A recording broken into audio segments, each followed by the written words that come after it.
सर्वधर्मान् परित्यज्य मामेकं शरणं Vraj. The miseries of material existence and the most hopeless conditions of life is the best possible opportunity to turn to God.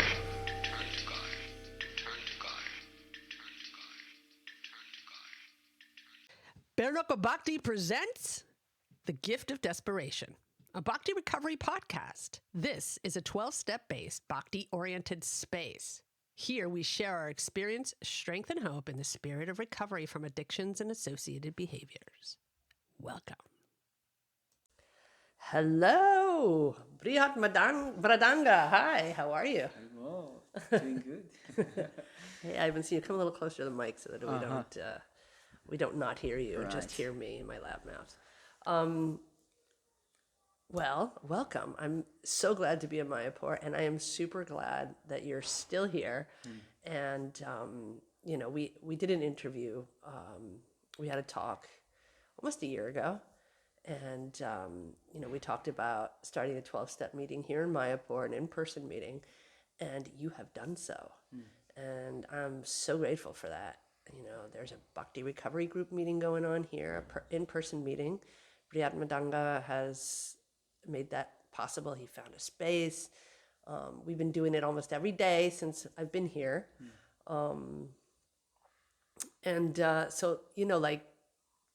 Coming, almost a whole year later, here we are. You've been in the 12-step program. You've been around the program for about 2 years, right? Yeah.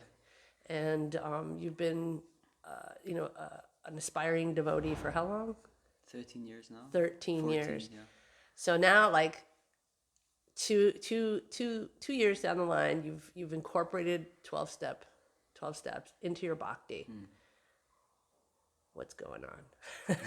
And we had an interview almost a year ago. How are you now? What's going on?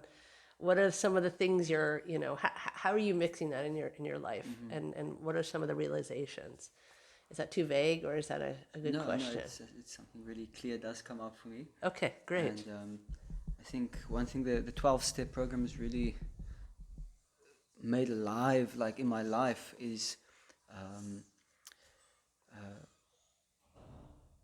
made me more humble first in just accepting my condition as it is and just stop being a pretender, and then as a consequence of that also taking more shelter by Krishna, by God, and finding a lot of strength from that. So it's opened up new dimensions of my relationship with Krishna, which I didn't have before, because I was trying to depend more on my own strength still. So how have you been doing that? That's like we often hear like a lot of this, like, yeah, it's gotten so much better and my life has gotten better. And then people are left with the question, yeah, okay, that's great, but how did you do it? So how did you do it? So what are some of the things that you feel that have been like really, like that have been, what is it called in English? Springbrett in German.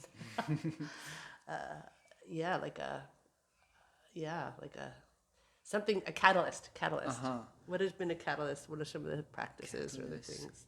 I think the first 3 steps, I think, were the main catalyst, and it still is for me. Wow. Just this, admitting that our lives have become unmanageable, And we're powerless. that we're powerless, and that realizing that a power greater than us can restore us to sanity, and then actually asking that power to do that for us. Yes. So that has been a catalyst, just that meditation itself, which then went into my chanting process and into my service and into my prayer, which I regularly do, has really enhanced my calling out, to Krishna for helping, because the mantra is essentially a prayer for asking for help. We want to engage in service, but it's also like a prayer for help. Like, I need assistance. Like, I'm screwed.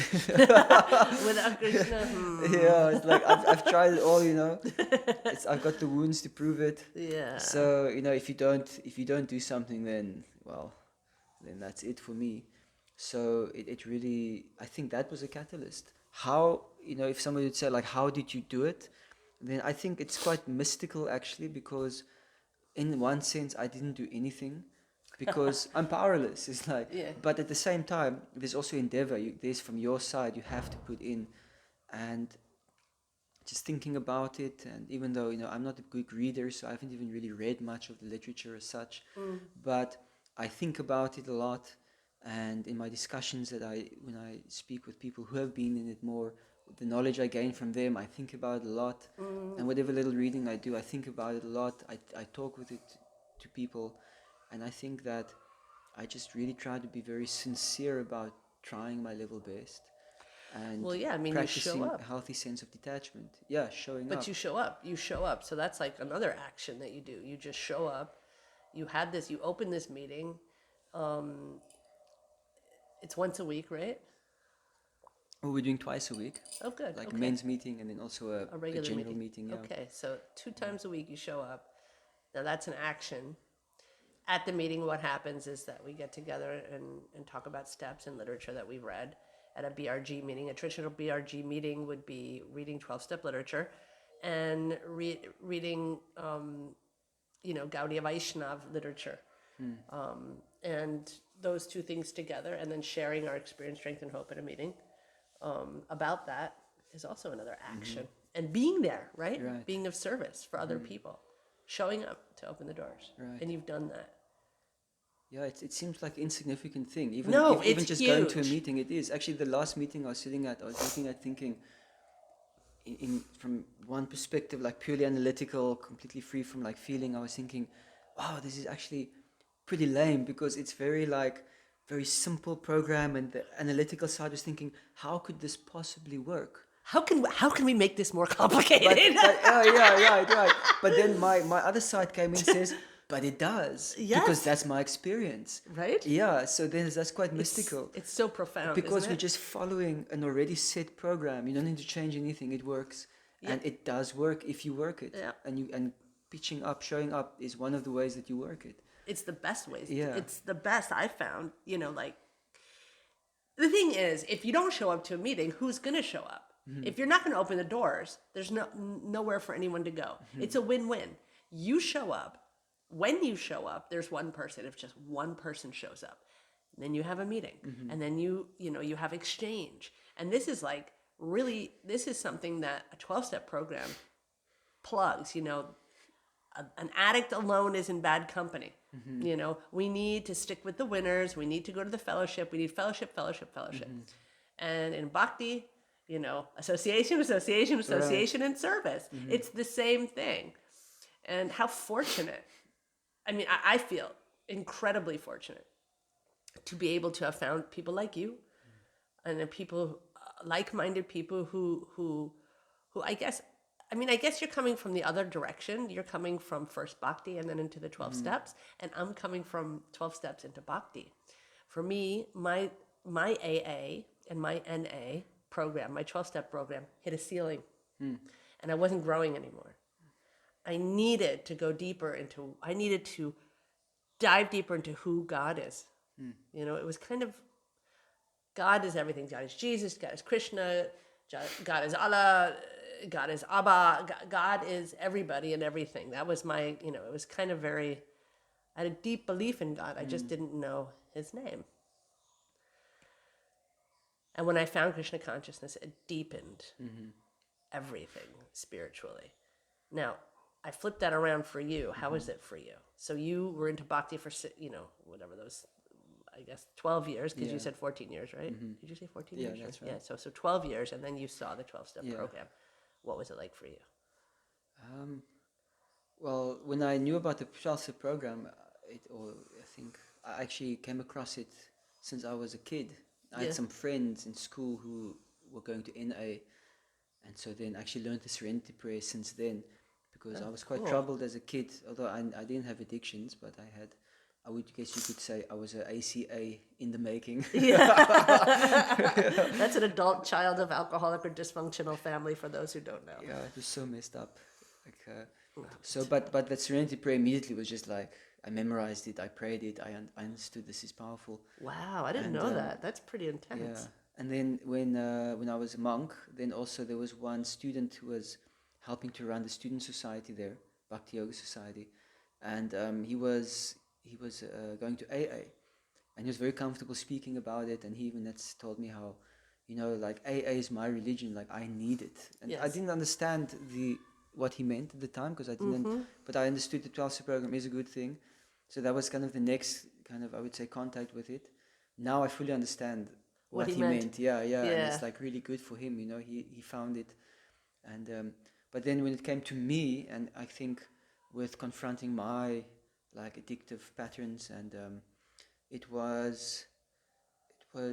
very hard because there's a certain like ego that you develop being in Yeah, like you're a like religious you're- community. Yeah, you're like in Krishna. You're the mecca of Yeah. of God land here in Mayapur. Yeah. Supposed to be something, because the books say this, and you dress like that, and Yes.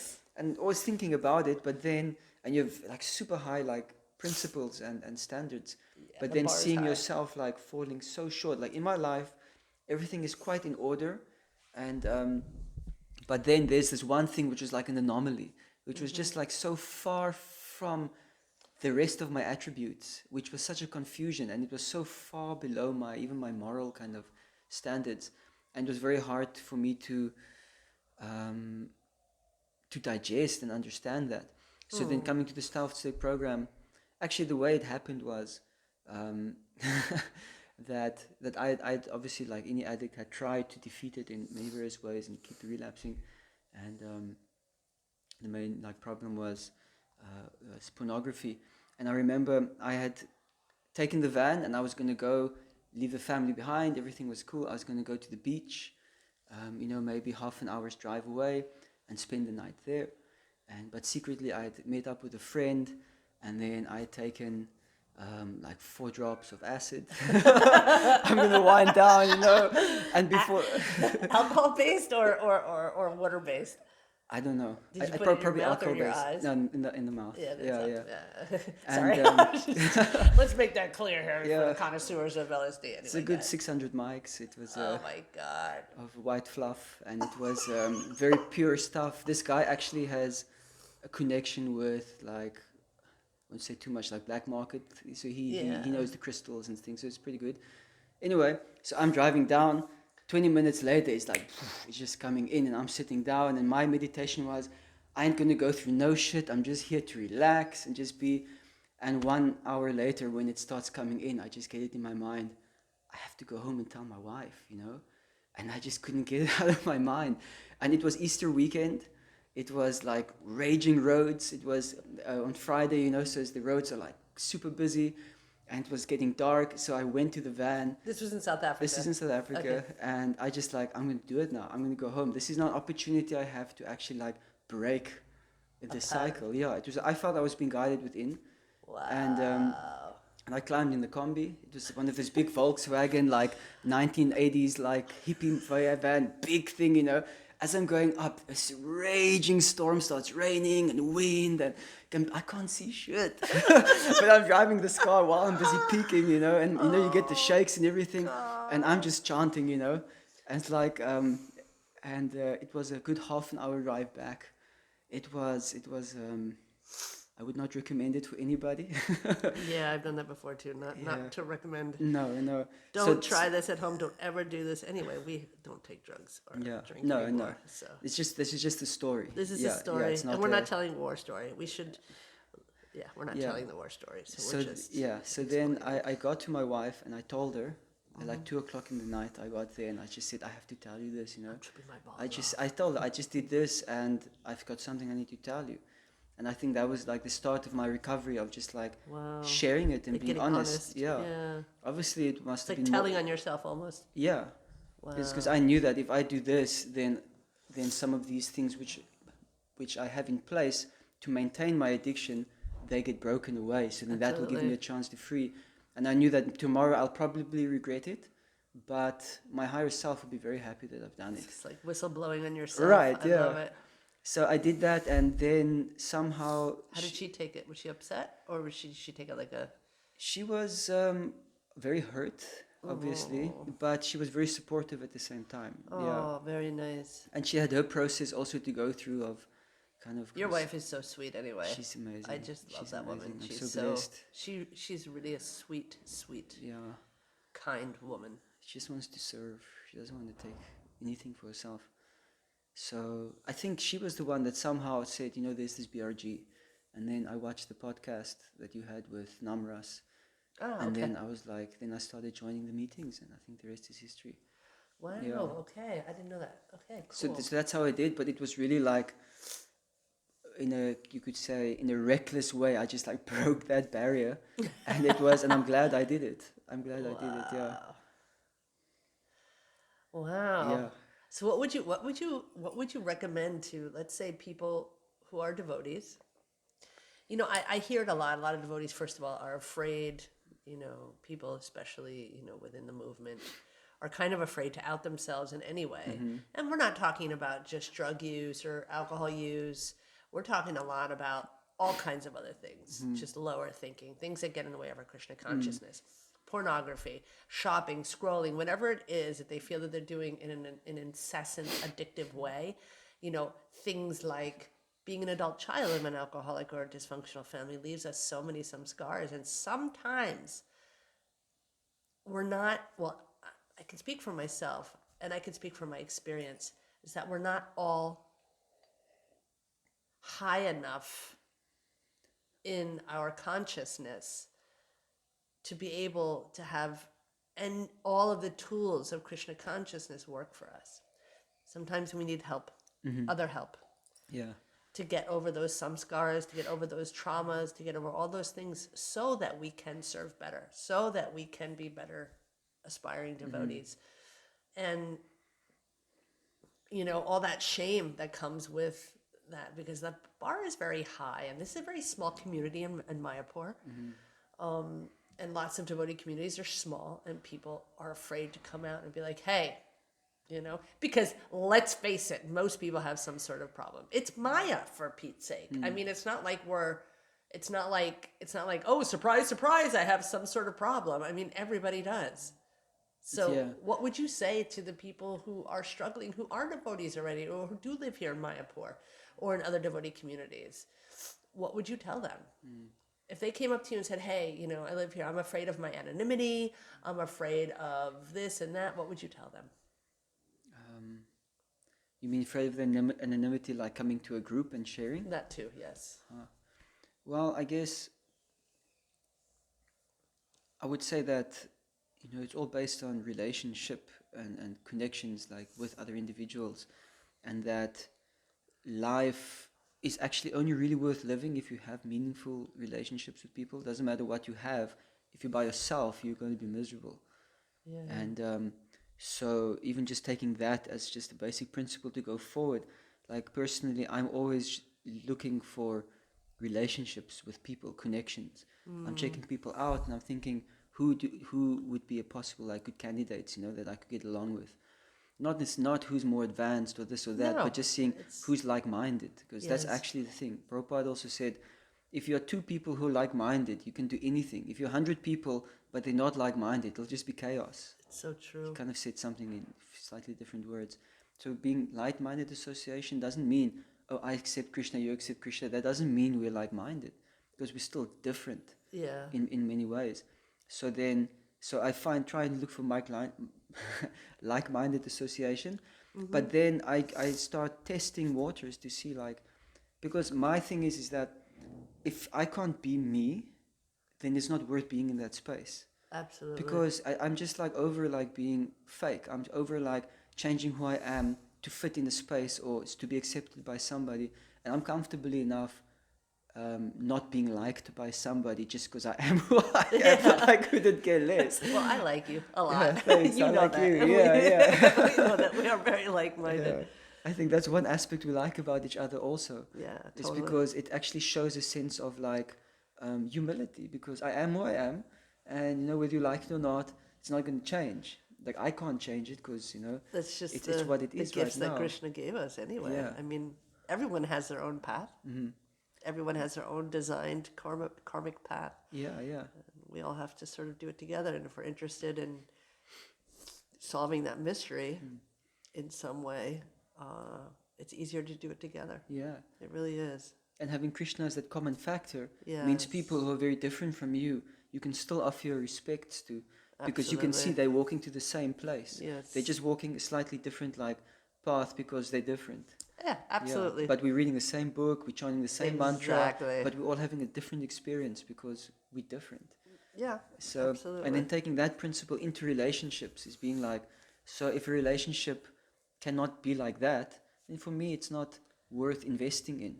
I respect everybody. I'll always be open and friendly to all, as far as possible. And but in terms of me giving into a relationship, you kind of see there has to be reciprocation. And I think in those relationships, then you find that you can share more confidentially, which is also one of the ways to develop relationships. Yeah, you So have to learn to see, trust. yeah, and see like, okay, where's our relationship app? Be more yourself, and then you'll quickly find out where this relationship is at. Either the guy will be like, no so way, funny. Yeah, or he'll be like, wow, absolutely. I like you more now, or I respect you more, and like those people who respond like that, it's a great acid test, it's a to test like what the nature is of it.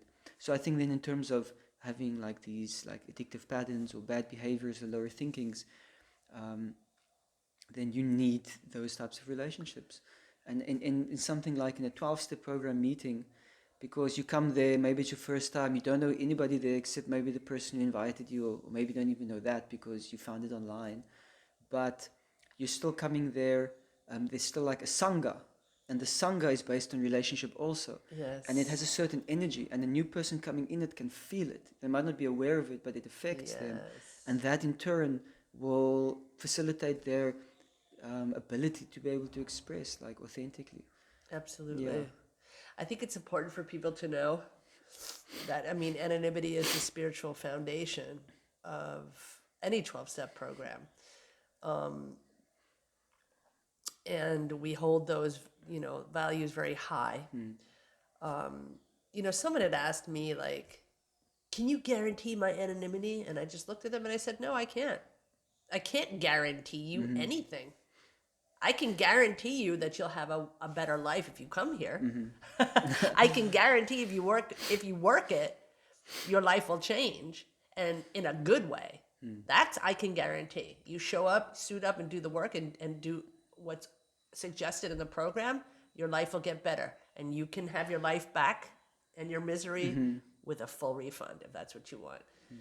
But I encourage people, and that's the thing, I encourage people to take the chance, try to trust. Because I hear, like, it's such a small town and everybody knows each other's business and I don't want anyone knowing. Depending on the severity, I see Maya, addiction, being traumatized, having these irritations, your monkey mind, I see all of those things as a detriment, and I see those as life, spiritually and life-threatening. So I say, you can't save your face and your ass at the same I like time. that. It is the Yeah. truth. And if you see the severity of your situation and you really do want help, then anonymity, the chance, the 1 in 100 chance that someone might blow your anonymity, if that's the factor of you not coming, then I don't really, I don't know You what don't to say to value your that. recovery Yeah, enough. I just don't see, I just don't understand, So, shame and blame, I understand, people have a lot of shame and they like to blame themselves and they don't want to, they don't want to address that. I understand that. It's easier to sweep something under the rug. It's easier to spiritually, what's it called? Spiritual bypassing. It's much easier to do that. But I think most people, and not everybody, but most people, and the people who do relate to what we're talking about, could benefit so much from combining these two, Yeah, especially devotees. Now if you think about, people now know about my problem, imagine then, but I'm also free of my problem. Imagine how good your life would be.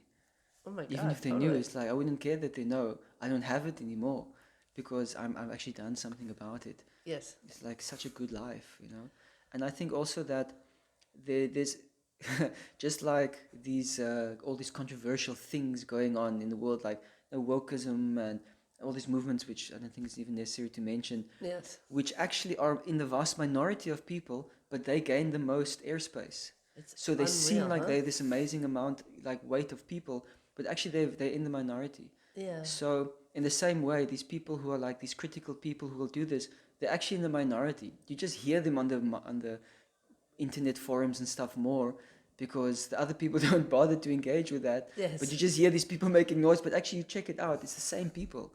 It's not a variety, a diversity of people. Just a small group of people. It's just a small group of people, and that can be said for Mayapur too. So I think then if something comes out, I think a lot of people actually would respect it. That wow, okay, shh, who thought that guy had that problem, but he's doing something about it. Yeah, He's really. actually going to a meeting. He's actually being proactive. He's not pretending like there's no issue. It's like that is respectable. That is, and there are. Absolutely. I think the majority of people here would respect that. And I then think what so to speak too. of even seeing that person attaining success, that wow, that's even more respectable. So I think these fears come from our own traumas, and they're not actually what actually happens in reality. Is not actually what we think will happen. Yeah. What do you think about like so of course culturally, Westerners and Indians are culturally different. Do you find that Indians, and I don't know how much interaction you have with like Indian brahmacharis because you're kind of you were a brahmachari but you're not anymore. Do you think they would be open? Because I hear a lot that the brahmacharis need help in that area. Do you think that a typical brahmachari in Mayapur would be open to a 12-step program? That would be very hard not to crack. I think. It's my desire to somehow get that to happen because I'm Wriggle also your way in there? yeah, but Be great. I'm aware of the great need there. Do you know if there are any Western brahmacharis here in Mayapur? Or are they all Indian bodied? There must be some. I knew a few years ago there was a black-bodied devotee from UK that was here for many years, and but he had moved back and moved on to another ashram. So I've not seen, but I'm sure there must be. Well, if there are any brahmacharis out there from Mayapur, you can definitely privately call Brhat Mrdanga and he'll help you. Yeah. We can even have a private session. You don't even have to come to the group Yes. meeting. Yes. Because I think, especially being, a brahmachari, it's difficult. You're young when you're a brahmachari usually, you're just young and like, sorry, but you got like a cesspool of hormones going on, when you're in your 20s, and it's difficult. It's the most challenging thing. I think it's the most challenging. The tongue and the genitals, that's what they say, the most challenging things to regulate, and in this day and age with the internet being, actually, I don't even know what I'm talking about, but I guess like pornography is free and stuff, is it? Yeah. Okay. So you can just like get it anywhere. So, It's super accessible. yeah. So it's. I was a brahmachari for 7 years, and Wow. also being on top of that, second initiated as well. So there was a lot of that weight on me with dealing with that. Although at that time, acting out happened not so frequently, but it was still there, and it was a problem.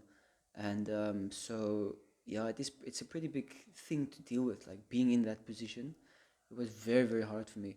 There was one occasion that I actually mustered up the strength to tell one senior of mine who's also a brahmachari, and I just like it was like I'm trying to move a mountain. But I told him, and his response was very disheartening. He just had said, "Speak to your spiritual master about it."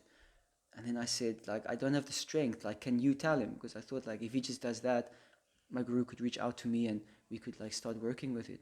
And that was it. And he barely looked at me. It was just in the passing. It was somebody I looked up to a lot, and it really affected me. It was really like, took so much strength to do that, and it was just like, it like set me back. It was like nothing bad ever came from that, but it was, actually it did because of what it did to my heart. So it was quite unfortunate. But I know what it feels like to be in that position and wanting to tell somebody. And I'm pretty sure most of those brahmacharis, they actually want to tell somebody. They just know that this is actually what I got to do. I'm sure Krishna's telling that in their heart as well, but they just don't know who, or they can't bring themselves to doing that because. Or the reactions can be like that. It's difficult. Yeah. I think that's such a good point. Thank you for sharing that, because that's a very important. And I think we're starting from the very, very beginning now, and so we can't expect things to change overnight. Mm-hmm.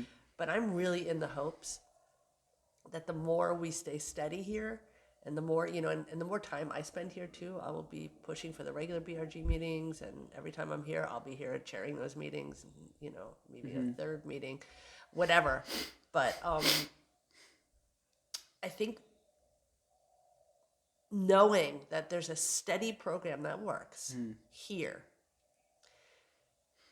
can cultivate it can like destigmatize that, because people, to be a brahmachari, it's like, I think people are afraid to be kicked out, or people are afraid to be chastised, people are afraid for things like that. And then bad things happen. When you have a male who's not educated properly, I don't mean scholastically, I mean educated in a 12-step program, educated in what you can do about it, because there's a lot of no-nos. Yeah. You can't, no. But there's not a lot of, okay, I can't, but I have to, and I did, and I do. What do I do to not do that? So I think in educating about that there is a solution, and there's a place to go where it is highly confidential, it will plant the seed of a place to go to get better and heal. What do you think about that? Yeah, I think that's exactly what we're trying to do. Yes. Yeah, to have that space, and it's available. And it's there, and you can go there anytime you need to. Yeah.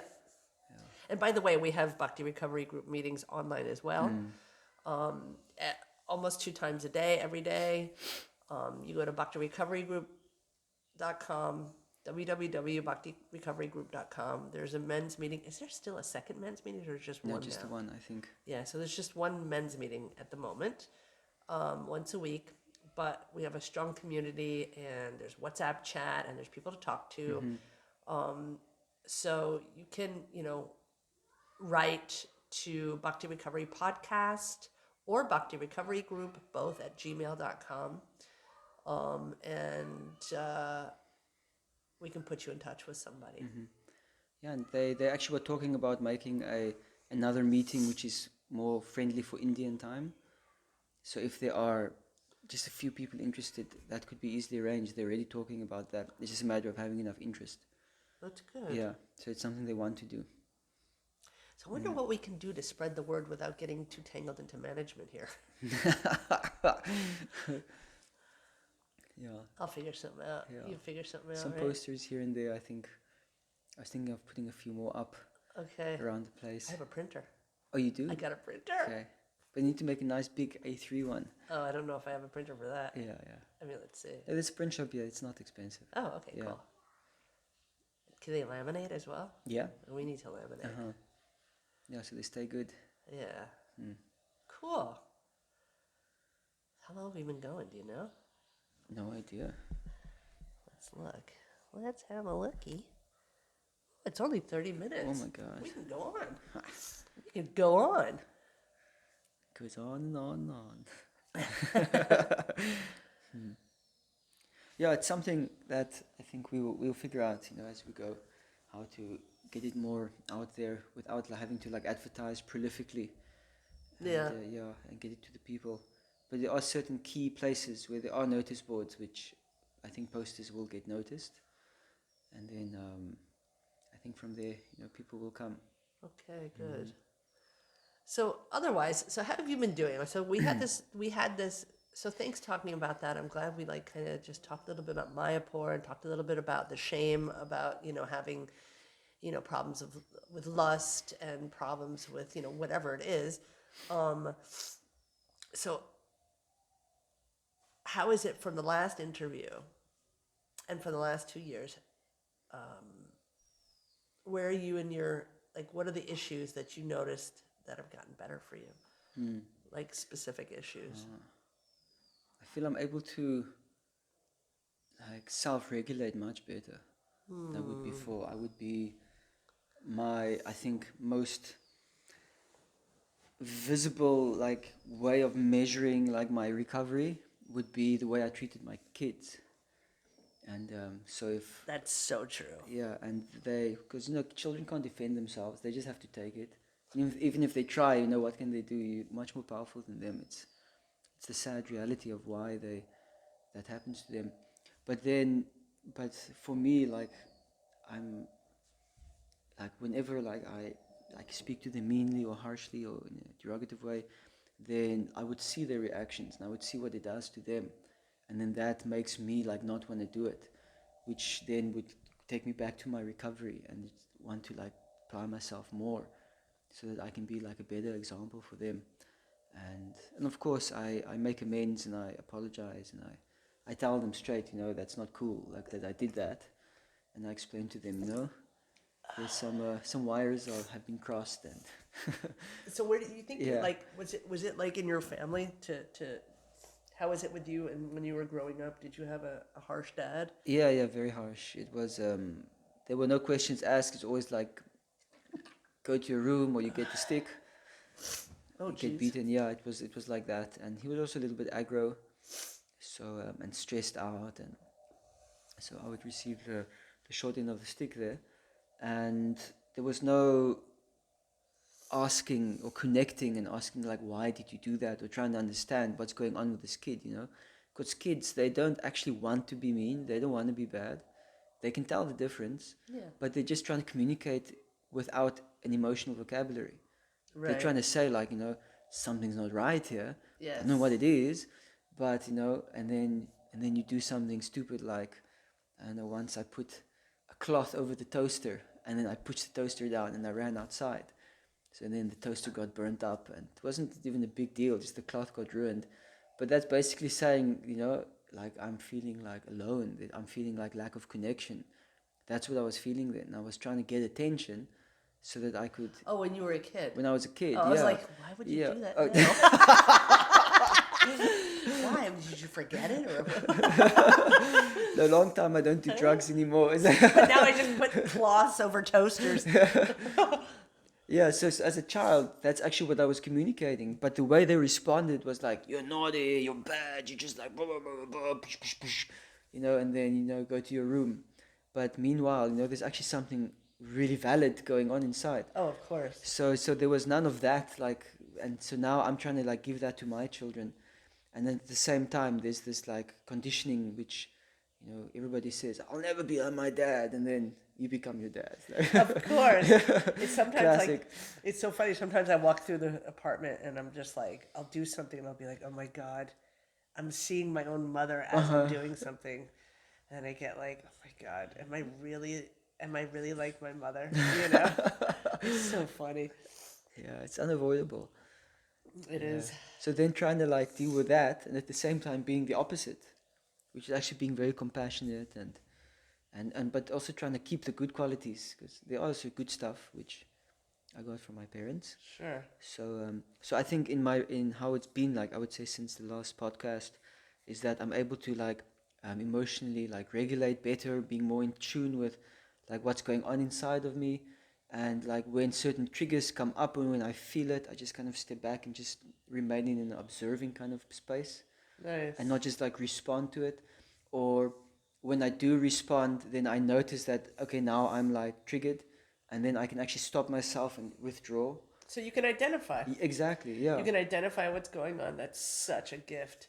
Yeah, so increased emotional intelligence. Maybe that's a simpler way of just answering that, yeah. Yeah, I can feel my increased emotional intelligence. That's amazing. And that's why, like, so you said, like, we talked about the first 3 steps. So we talked about being powerless and our lives are manageable. We come to believe that a power greater than ourselves can restore us to sanity. And then we make a decision to turn our will and our lives over to the care of God as we understand God. And then we have 4, which is we take personal inventory. And when we take our inventory, it's not because we're like taking inventory to bring up all this stuff that we've done and to punish ourselves. It's so that we have to identify what is in our stock. It's like typical classic AA example is that if we have a store, we have to know what's in the stockroom in order to have a healthy business. And it's the same with us. So when you're learning to go through your emotional stockroom, see what's expired, what's dead and stinking, what's there, what's this, what's that, you start to understand, oh, okay, I've named it, I brought it to light. And then we do the fifth step, which is that we share that with God and another human being and ourselves, the exact nature of our wrongs. And only then we can really start to understand, and that's when we gain our emotional intelligence. And I think it comes naturally while going to the meetings at first, and I think a lot of things just kind of unfold. But formally doing that fourth and fifth step is a game changer. So yeah, that's what I just love about the program. It's such a process that works so perfectly. I've never seen a more perfect, easily accessible process as the 12 steps. And it is the vehicle that fits into any religion, any way of life. You can be an atheist, you can be an orthodox, you can be agnostic. You can't be an atheist, but you can be, you can, I guess. I've seen atheists recover. Where they say, I don't believe in God, but I see it working for everyone else. And right now the group is my higher power. Yeah. So I've seen that. So it's a miracle. It's just amazing, yeah. I'm sorry I'm sniffing and snuffling here. I've got some allergies going on. Or I'm getting a cold, I'm not so sure. Yeah, it's a divinely channeled process, It's definitely, I consider it something coming from Krishna. It is. Yeah. Oh, it definitely is. It's no doubt for me. Even I'm a aspiring disciple. And my Guru Maharaj says, I don't know if it's proper. Can I say my Guru Maharaj? Yeah. Can you? Yeah. Okay. He believes that we are some of the most fortunate people on earth to have, I'll put that, he did on Spotify, he did a whole lecture on the 12 steps. And he believes that alcoholics and addicts are the most fortunate people because we understand what it's like to surrender. And that it is really a perfect process. And I'm so fortunate to be under his shelter, actually. So I'll put that in the notes. His name is His Holiness Radhanath Swami, and I'll put that in the show notes if anyone would like to hear. If someone's not into Krishna consciousness and listening to this, and you just like to hear a Swami talking about the 12 steps, it's a great lecture to listen to. And anyone who's already in, or in Krishna consciousness, it's also wonderful. So, They're highly endorsed. yeah, highly endorsed. And he, highly endorses the Bhakti Recovery Group. He wants us to go. He said it's been one of his dreams for 25 years. And it's never... To have this program? To have this program. Wow. And that it's never come to fruit. And he's so pleased that it's coming to fruit now. Yeah, tell him it's in Mayapur now. Yeah. But whatever happens in Mayapur will spread across the whole world. Yes. Haribo! Jai. Pioneering days. I know. My Guru Maharaj also said that addicts make the best devotees because they naturally humble. They know they're very fallen, and they depend on Krishna, which is the basis also of the 12-step program. Wow. And which is the fundamental principle of actually being a devotee, as seeing yourself as fallen, and you completely dependent on the mercy of the Lord. Absolutely. Which is mercy cases 100%. Did your Guru Maharaj know that you're doing the BRG, or do you have Yeah. Is he happy about it? Yeah, he's happy about it. Okay. Yeah, he left his body a year ago. Oh. Yeah, Kadambakana Maharaj. Yeah. But Oh, yeah, I know he knows about the unfortunately, Bhakti I'd Recovery Group. communicated with him before Oh, it, good. and yeah, he was happy I was doing something about it. Oh, good. He was amazing. He knew about it, He knew about it. about Yeah. the BRG. Yeah, he did. You spoke to him about it. No, not me. But another one of his disciples, Malini. If you're listening, Malini, thank you for all your service. She's German who lives in Australia, and she talked to him about it. Nice. Yeah, I have another god brother who also went through AA. Oh my God, I think I've just blown her anonymity. No, I haven't. She doesn't care. She said she didn't care. So you see, this is the thing. I can't guarantee. call. I can't guarantee it. It's sometimes it happens that way, but I know for a fact that she's okay with that, and so I won't cut this out. Yeah, my god brother was also practicing many more years than me, and also long time brahmachari, and then going out of that, he became an alcoholic due to life situations, and then through that he went into the 12-step program, not the BRG, more like a traditional. Which is also amazing. Same Endorsed thing. 100,000%. Please go. If you can't go to the BRG, go to AA, go to NA, go to ACA. It doesn't matter. Just get help. Just get help. And Yeah. he said that also increased his Krishna consciousness. Yes. It opened up so much more avenues for him for also preaching Krishna consciousness. And then he'd sponsored like many people as well. And Wow. it's like got a like great success story. And he's actually my sponsor. Oh, nice. Yeah, yeah. Where is he? Is he in the States or is he Europe, here? Or? Europe, yeah. Europe. Okay, nice. Really nice. Yeah. So it's it's also another, and he's the one who told me because he also confided in our Guru Maharaj, and that's where the statement came from. Okay. But it's good for, yeah, I consider it a blessing. It's really, it has taken this madness to actually bring me closer to Krishna. And Right. yeah, because it's like I know that I've got this really sincere prayer for just wanting to completely absorb myself in Krishna consciousness, but then there's my conditioning, which is like completely the opposite direction, and I'm like literally split in two between these two. And unable to give up Krishna, but unable to give up my lower nature as well. Yeah.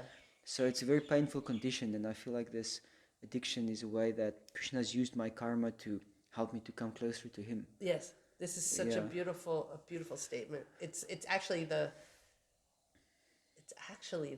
foundation of, for me, the foundation of where my spiritual tree will grow. You know, this like complete brokenness, being completely desperate, broken, and then it's like, okay, Krishna, I don't have anyone else. There's nothing else that I can do anymore. You know, such a fortunate place It's to amazing. be. Krishna says in Bhagavad Gita, he says, Sarvadaman Prichaja Mamikam Sharanam Vraja Aham Tvam Sarvapapavil Mokshashami Masuchaha. Just abandon all kinds of like processes, Yes. just surrender to me. I'll take care of all your sinful actions. Masucha, like, don't worry. And if Don't worry, that last statement, don't worry, like, I've got you covered. if Like. anybody wants to read on that, that's in the Bhagavad Gita, 1866. Yeah. So, yeah, you can. Actually, 1865 is also great. And then right after that, too, that whole everything in the Bhagavad Gita is amazing. But And that's also like step 2 and 3. Like Krishna literally says, like, I will take it away. absolutely, Believing that the higher power can restore you to sanity and asking him. yes. And the thing is, making a decision. You have to make that decision. To actually go and You ask have him. to make that decision. Yeah, If you don't make that decision, it ain't gonna happen. Yeah. Because Krishna will come to you if you go to him. Right? Yeah. It's like a complete mirror. I knew this from the very beginning of my recovery. I knew if I walk 10 miles into the woods, I got to walk 10 miles out of the woods. I knew that if I gave 10%, I'm only going to get 10%. If I give 20, if I give 100, 100% will come out. And you know what? Just because Krishna is so kind, I sometimes could only give 20% and he gave me 108% Right, he back. does. So, you know, it's just, the thing is, question is, are you ready to make a decision to really turn your will and your life over to the care of Krishna as you understand Krishna? And are you willing to do the work? Krishna will move mountains, but we got to bring a shovel. And that is the most important thing. Like, and when we're in that position, because I believe that everyone's in that position, that you need to start, like, I mean, I think if you're younger, you have some leeway, and some people are different, but I realize, like, as, hitting 50, hitting 55, things are getting serious. You want to, I want to get rid of so many things that disturb my mind, and the drugs and alcohol and the intoxicants. That was the very first and most major thing that was the obsession was taken away from me. And after that, it was like I thought that was it. I thought, like, okay, life's gonna be good now. No, it was just the beginning. That's all. So, Krishna actually says in the 10th canto of the Bhagavatam, chapter 88, he says that to those who are very dear to me, I take away everything they have. I know. So that the only thing that they have left is to turn to me. They've got nothing else. I'll block off every single door for them, and they're forced to turn to me. If they're very dear to me, I'll do that. It's like Draupadi, right? Everything was taken from her. Everything. Everything.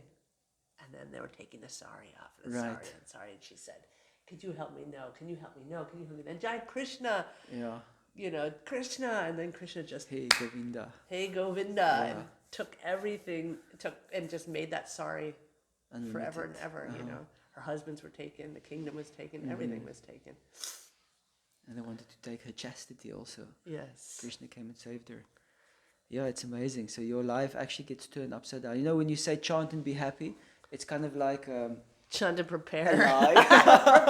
Prepare for the worst. No, I'm kidding. Because it's like chant and have your whole life turned upside down.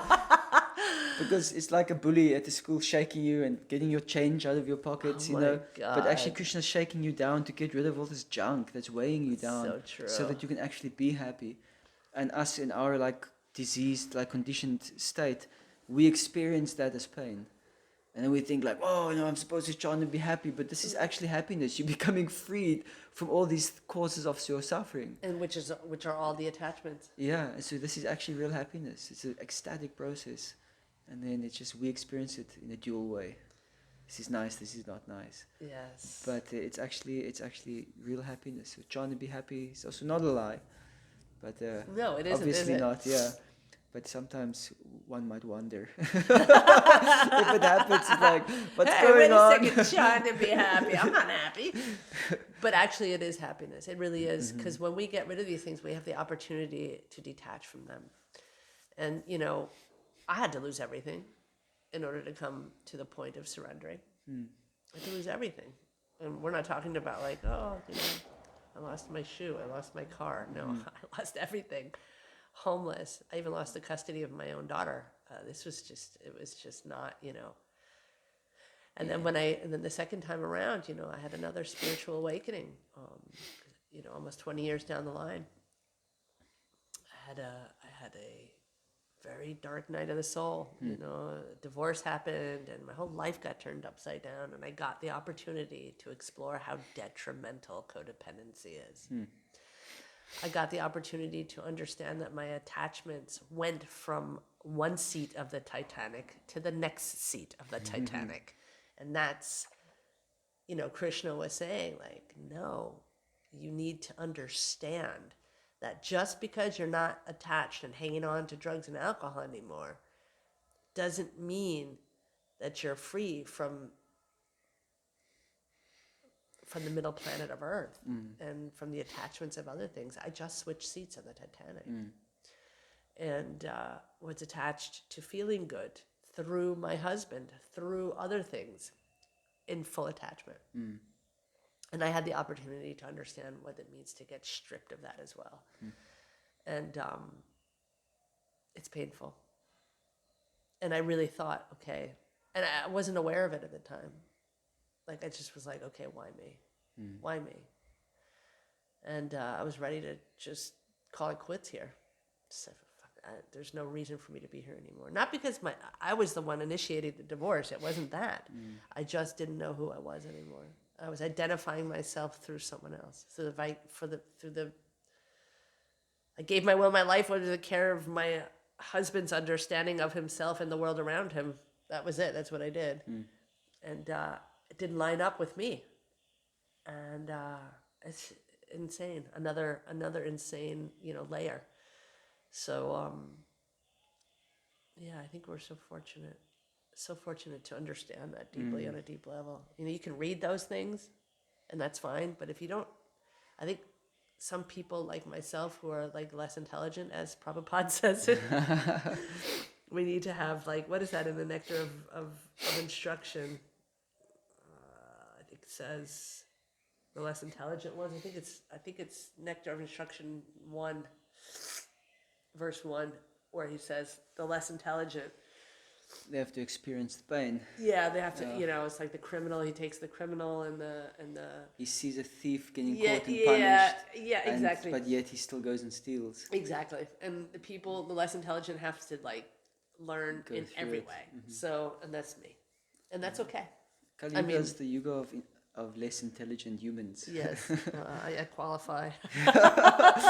Right I where I belong definitely here. qualify, right where I belong. No, I mean I've seen other people who aren't like that.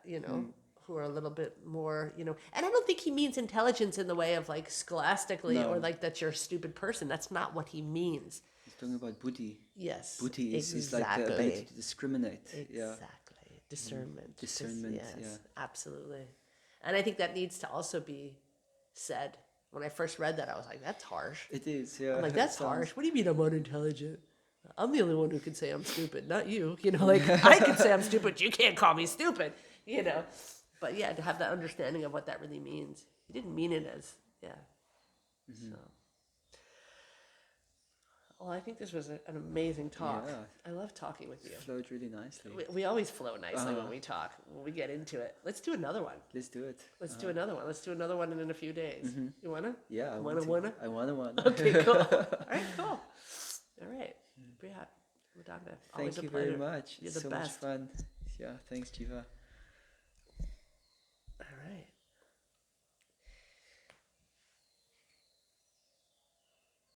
This concludes another episode. Thanks for listening. In order for me to serve this community to the best of my ability, I welcome feedback. Please write your feedback at bhaktirecoverypodcast@gmail.com. That's bhaktirecoverypodcast@gmail.com. Also, please don't forget to follow and give us a 5-star rating. Share this with family and friends. If you'd like to join our Bhakti Recovery community or just find out what we're all about, please visit our website at www.bhaktirecoverygroup.com. That's www.bhaktirecoverygroup.com. There are no dues or fees, and we meet daily. If you or someone you know is struggling with addictions and/or associated behaviors, you will find links in our show notes to various 12-step programs. Nobody seeking recovery need ever be alone again. सर्वधर्मान् परित्यज्य मामेकं शरणं Vraj. The miseries of material existence and the most hopeless conditions of life is the best possible opportunity to turn to God.